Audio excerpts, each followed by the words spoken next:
আসসালামু আলাইকুম। কারা গেছে? সবাই কেমন আছে? আচ্ছা এরা বললে তাহলে একটু ফোন করে কোন দিয়ে মতিউর ভাই গেছে একটু মতিউর সাউন্ড সিস্টেম নিয়ে গেছে কোন স্পটে দাঁড়াইবো কোন ইয়ে প্যাভিলিয়নে আমি চলে আসতেছি আমার আর আধা ঘন্টা লাগবে আধা ঘন্টা প্যাভিলিয়নে ওখানে একটাই আছে। আচ্ছা আচ্ছা তাহলে তারপরে আপনি একটু এরা বলে একটু কয়ে দিবেন আমি বাংলাদেশের সবাইকে আচ্ছা। ঘুমিয়ে পড়ছে নাকি? আচ্ছা, ঠিক আছে আমি আছি আমেরিকার নিউ ইয়র্কে। আজকে আমরা যাচ্ছি আমাদের টাঙ্গাইল সমিতির আমেরিকার প্রবাসী টাঙ্গাইলবাসী ইউএসএ ইন তাদের আজকে পিকনিক, সেই পিকনিকে যাচ্ছি কানেকটিকায়। আর আমার পাশে আছে এই প্রবাসী টাঙ্গাইল সমিতির মানে একজন বলিষ্ঠ কর্মী, আমার বড় ভাই শামীম খন্দকার। লাইভে আছি। আসসালামু আলাইকুম। দোয়া করবেন আমরা যেন ভালোভাবে সাকসেসফুল ভাবে পিকনিক করে আসতে পারি, আমাদের জন্য সবাই দোয়া করেন। এনামুল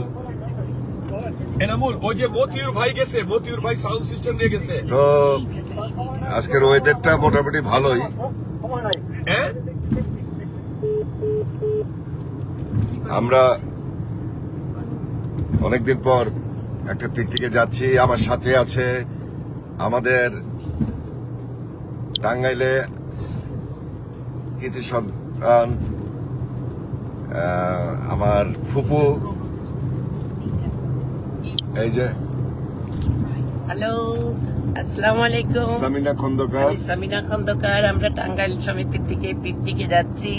আমেরিকা প্রবাসী আমরা টাঙ্গাইল ইউএসএ থেকে আমরা আইল্যান্ডে যাচ্ছি, না রং আইল্যান্ডে।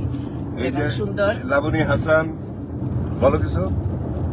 কি বলবো, বলো, বলো। যাচ্ছি, ভালো লাগছে অনেক। পিকনিকে যেতে সবারই ভালো লাগে। এই যে আমার এক ছোট ভাইয়ের বউ আছে। সবাইকে ধন্যবাদ। এই যে আমরা যাচ্ছি। Throttling bridge. তো বাংলাদেশে যারা আছে তারা তো এখনো ঘুমায় নাই। কয়টা বাজে? 7:30। পুনে 7টা। তো সবাই ভালো থাকবেন। আমরা পিকনিক স্পট থেকে আবার লাইভে যাবনি যদি সবাই জাগ না থাকে।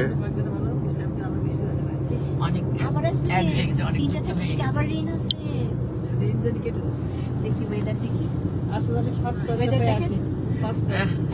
নেকলেসটা তাহলে ভাবি আমাদের খাওয়াবে, অবশ্যই খাও। ফার্স্ট দোয়া করো তাহলে। হ্যাঁ হ্যাঁ ঠিক আছে, খাবো মানে কালকে খাবো। না এবার তো নেকলেস দিতেছি না। আজকে নেকলেসের দাম কত জানো? 1900 টাকা। তো সবাই ভালো থাকবেন। আবার লাইভে আসবো ইনশাল্লাহ। তখন পিকনিক আমরা এখনো স্পটে পৌঁছাই নাই, পৌঁছে ফোন দেবো। আল্লাহ হাফেজ।